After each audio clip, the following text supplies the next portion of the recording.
Bien, mesdames et messieurs, on va vous demander quelques instants, un petit peu plus longs tout à l'heure, hein, pour la stèle Jacques Lozère, et vous dire quelques mots ce soir par rapport au tramway. Et d'abord, remercier de leur présence Philippe Doucet, député maire d'Argenteuil, Didier Arnal, comme responsable du groupe d'opposition au Conseil général. J'ai aperçu quelques conseillers généraux, M. Baudron, beaucoup d'élus et d'anciens élus, et donc vous présentez aussi à côté de moi, ceux qui ne connaissent pas, les acteurs principaux de ce dossier, de cette bataille du tram. Bien sûr, Christiane Lozère, l'épouse de Jacques Lozère, qui l'a accompagné très longtemps dans cette bataille du tram. Et merci Christiane d'être avec nous ce soir.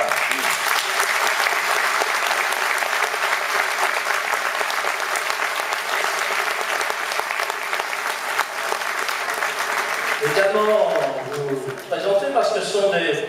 Christiane est toujours connue, très active, et Simone aussi, mais beaucoup plus modestement, parce que c'est sa personnalité, elle est modeste, et a été l'élu au transport, délégué au transport. Elle travaillait à la DDE et retraitée. Maintenant, il y a des représentants de l'époque de la DDE, mais j'y viendrai tout à l'heure dans mon discours, messieurs, vous allez voir. Merci d'être là, en tous les cas. Et Simone a porté très longtemps avec Jackie ce dossier du tram. Et puis Marius Giuliani.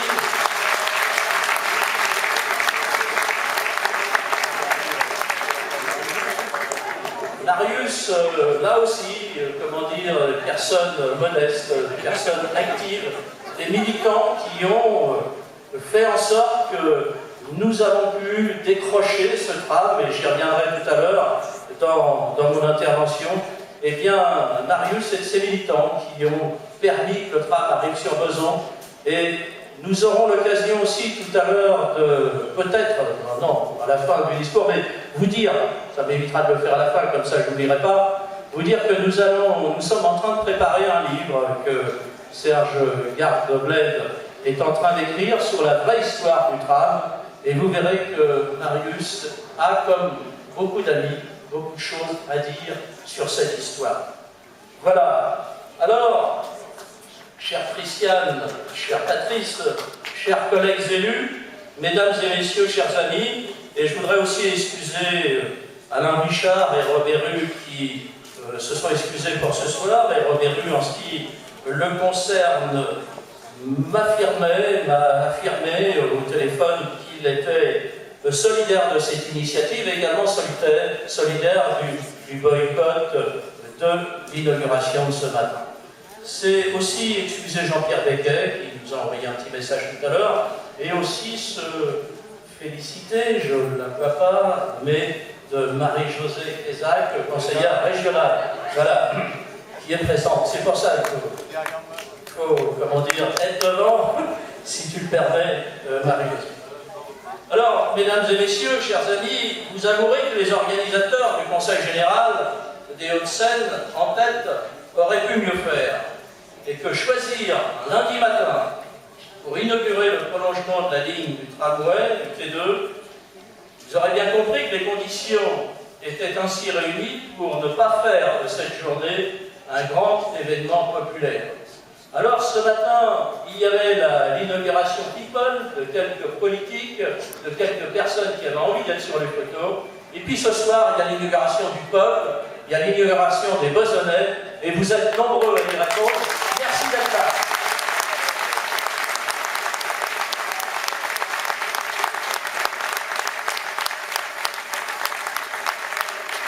Et je redis à ceux qui pourraient en douter et qui disent en douter, c'est bien parce que vous avez été délibérément tenus à l'écart de cette manifestation que je n'ai pas souhaité ce matin m'y associer.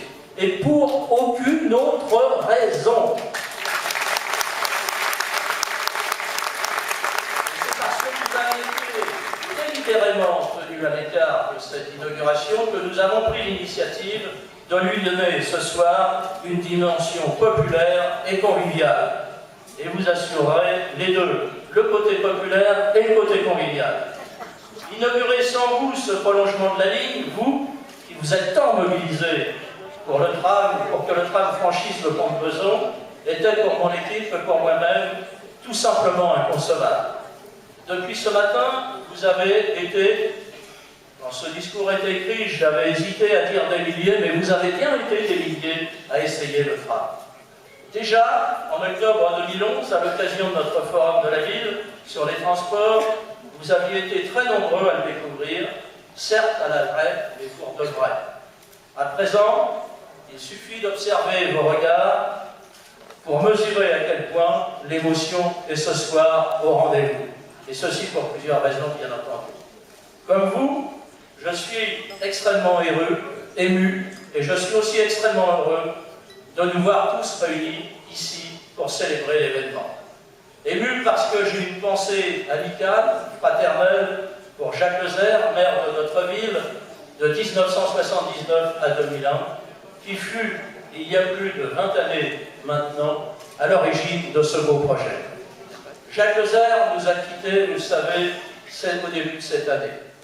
Et il nous manque aujourd'hui, bien sûr, plus que jamais. Lui qui ne cessait de nous dire que lorsque viendrait le temps de l'inauguration, il se coifferait d'une très vieille casquette de Tramino qu'il affectionnait et rangeait précieusement, excusez-moi pour l'occasion. En riant avec ses proches, il parlait souvent de son train électrique. Jackie a toujours cru dur comme fer au tram. Pour lui, ce projet s'inscrivait dans une volonté collective d'amélioration des transports publics pour les Besançonnais. Il représentait un atout inestimable pour le développement de notre territoire, au service des femmes et des hommes qui le composent. Cette intuition était la bonne. Et Marius Gugliani me passait tout à l'heure quelques articles de presse qui montraient combien aussi ce tram a été combattu par nos ennemis politiques, et en particulier dans les Hauts-de-Seine, pour faire en sorte ce dossier n'existe pas. Rappelez également que Charles Pasqua a été de ceux qui ont voulu empêcher le tram. Pourtant, et malgré tout ça, beaucoup aussi n'y croyaient pas, ceux-ci et d'autres dans la ville continuaient à se dire que le tram, eh bien, on l'appelait le tram nommé Désir, un tramway nommé Désir, et affublait souvent Jackie Lezère de tout rêve. Pour Jackie et son équipe de l'époque, à laquelle je suis extrêmement fier d'avoir appartenu, avec d'autres ici présents, nous avons toujours été convaincus de sa nécessité. C'est la raison pour laquelle, ces dernières années, nous en avons fait un axe décisif, primordial de notre projet politique. Nous savions qu'il serait avant tout un outil au service des Besançonnaises et des Besançonnais, au service de tous les habitants et salariés de notre territoire. Nous savions qu'il contribuerait à recréer largement et également les conditions du développement économique. Je suis donc bien sûr ému, je suis aussi, comme vous, très heureux parce que nous vivons un événement historique pour notre ville. Nous vivons une très grande victoire collective, il faut bien le mesurer. Avec ce nouveau mode de transport, qui est le tramway ultramoderne, propre, respectueux de l'environnement, accessible à tous les types de handicap, aux personnes âgées et aux poussettes, aux vélos, je peux rajouter aussi, nous renouons fièrement avec le passé de Besançon, tout en nous projetant dans l'avenir avec confiance. En tant que maire et vice-président du Conseil général du Val d'Oise, à l'époque, en charge avec, Didier Arnal, en charge des transports de 2008 à 2011, membre du conseil d'administration du STIF, le syndicat des transports d'Île-de-France, j'en ai fait partie pendant quelques temps, et j'ai conduit donc la réalisation des travaux liés au tram avec les services de l'époque du Conseil général. En imaginant avec nos services, nos partenaires, les Besançonnais, les nombreuses transformations qui allaient s'opérer pour la ville. Nous avons eu à supporter les désagréments de ces aménagements, bien sûr, et ces premiers jours de mise en circulation. Aujourd'hui, je tiens à remercier chaleureusement les Besonnais, tous nos partenaires, les fonctionnaires des services de l'État, la DDE, monsieur, la DDE, qui malgré la RGPP ont cru en ce projet et l'ont porté à nos côtés toutes ces années. Merci messieurs et merci d'être là ce soir.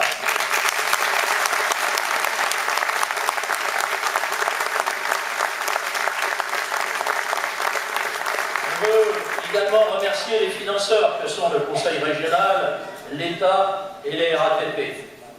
Et les deux conseils généraux du Val d'Oise, messieurs les conseillers généraux, je remercie bien évidemment le Conseil général et sa majorité actuelle pour l'effort qu'ils font financier, même si ça se traduit par 40% d'impôts en plus pour le contribuable besonnais et pour les contribuables valdoisiens. Mais c'est un effort que nous apprécions. Et l'ensemble de ces financeurs ont payé, dont le coût total de cette opération du tram est de 224 millions en taxes, sans impôts supplémentaires pour Beson, je le précise. Impôts locaux, impôts municipaux, on s'entend bien, j'ai dit 40% pour le Conseil général. Je remercie bien sûr l'agglomération, ses services, son président, qui ont travaillé ce dossier et ceux du réseau de bus, tous celles et ceux, et vous êtes nombreux ce soir, ça va être difficile de remercier tout le monde, mais qui ont contribué à l'aboutissement de ce projet majeur. Je remercie nos partenaires économiques pour leur constance et tout particulièrement le directeur de HRO, Joseph Lucas, que certains qualifient comme un ami. C'est un bon partenaire pour le développement de Beson, mais l'amitié et les affaires, vous savez, ne font pas toujours bon ménage.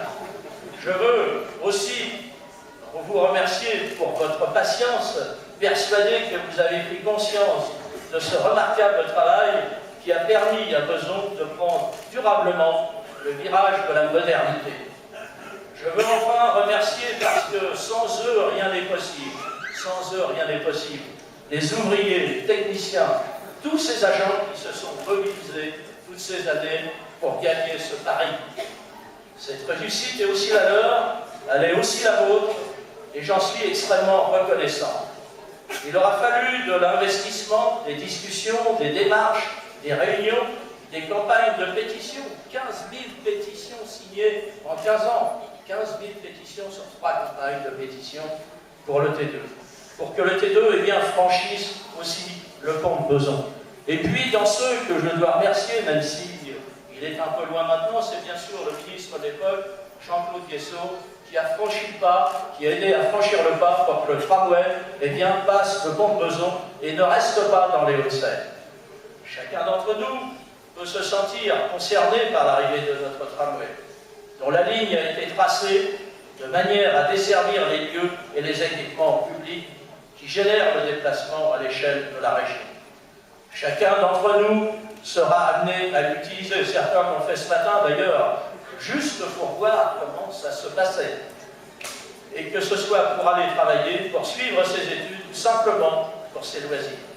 La refonte importante des lignes de bus à laquelle a travaillé la communauté d'agglomération, mais aussi, bien sûr, le STIP, c'est toujours un peu difficile, on sait, avec le STIP, mais la communauté d'agglomération a bien sûr beaucoup travaillé sur ce maillage des bus irriguant la gare de T2, a été pensé de façon à ce que les habitants de tous les quartiers et des autres communes puissent eux aussi disposer de transports collectifs plus efficaces et plus performants. Normalement, vous devriez avoir une carte qui a été éditée par la communauté d'agglomération qui montre bien les principaux points desservis par les bus et par le tramway. À ce propos, nous renouvelons, messieurs les conseillers généraux présents dans la salle, en ce qui me concerne, c'est déjà fait, et notre demande au Conseil général et au STIF de la création d'une voie bus en site propre sur la 392. Et vous avez vu que la communauté du Parisis déjà demande sa prolongation jusqu'à chez eux. Et puis également une voie bus en site propre vers la gare d'Argenteuil par la 311. C'est un projet porté que nous appelons bien sûr tous de nos voeux. Bien évidemment, je ne manquerai à tous mes devoirs si je n'y allais pas de mon couplet sur la tarification des transports en commun. De nombreux Besonnais renoncent à prendre les transports ou achètent des tickets à limiter, faute de pouvoir acheter un pass Navigo. C'est pourquoi, avec les élus de ma sensibilité, nous militons pour une zone unique en Île-de-France. Ce serait une véritable mesure de justice sociale. Le prix de nos déplacements doit être le même que l'on vive en petite couronne ou en grande couronne, que l'on habite Paris, Trappes, Évry, Villeneuve-la-Garenne, La Courneuve, Champigny, Sevran ou Besançon. La seule région, une seule région, un seul tarif accessible pour le plus grand nombre, une seule zone, le droit à la mobilité, c'est aussi le droit de voyager dans toute la région Île-de-France. Ce tramway, nous le voyons bien autour de nous, ce n'est pas seulement un moyen de transport qui va concrètement favoriser la mobilité des Besonnais. C'est bien plus que ça. Il permet de créer une continuité urbaine durable, de développer des circulations douces pour les cyclistes et les piétons, de nouveaux services publics, une maison de la petite enfance, un centre social, 500 logements nouveaux, de nouveaux équipements et immeubles pour l'activité économique, et enfin de nouveaux espaces verts et détente, à l'image du mail piéton Jacques Lozère que nous avons en fin de compte inauguré ce soir, et notre prochaine base de loisirs sur les bords de Seine. Il permet de repenser notre cœur de ville autour de notre futur hôtel de ville à la grâce de Dieu. Je ne sais pas la grâce de Dieu, le futur hôtel de ville, il est situé à la place de la grâce de Dieu. Je souhaite que chacun d'entre nous mesure l'ampleur du changement que nous allons connaître désormais. C'est dans cet esprit que nous avons souhaité une inauguration populaire de ce tramway, à l'image de nos batailles menées pour le gagner. Avant de conclure, je n'oublie pas et salue ceux qui, depuis le premier jour, ont permis, par leur implication constante, d'assurer le bon fonctionnement de ce chantier, contribuant à embellir et à transformer notre ville. Mes remerciements s'adressent bien évidemment au personnel de la RATP et ceux de TVO, qui par leur fonction seront chaque jour dans les bus et dans les rames du tram, au service du public besonnais notamment, mais pas seulement. Chers Besonnais, mesdames, messieurs, je vous le dis, oui, nous avons eu raison de mener cette bataille, cette longue bataille, pour que le tramway vienne jusqu'à nous. Il est à présent la colonne vertébrale d'une ville, la nôtre, en pleine mutation. Il est la colonne vertébrale d'une ville qui se métamorphose et s'embellit, d'un territoire qui se veut attractif, ambitieux. Oui, ce tramway, c'est l'occasion de retisser les liens entre les différents territoires. C'est en réalité le symbole d'un vrai projet de ville, véritablement moderne, profondément solidaire. Et tout cela doit nous inspirer de la fierté. En tous les cas, nous en avons et j'en ai. Je vous remercie une dernière fois très chaleureusement de votre présence ce soir. Et sans plus attendre, je vous invite, si vous trouvez un peu de place, à trinquer et de passer cette soirée en toute convivialité dans notre salle Aragon pour fêter notre tramway enfin arrivé et qui fonctionne.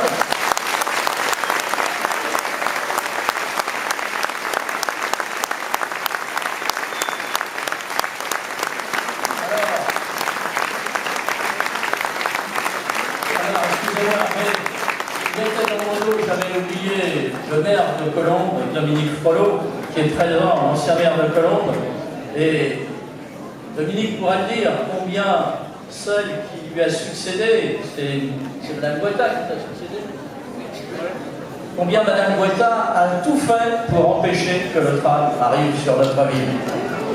Elle a vraiment tout fait et Marius Gugliani nous a amené des articles de presse tout à l'heure qui montrent bien combien cette bataille, c'était une bataille politique que nous avons gagnée.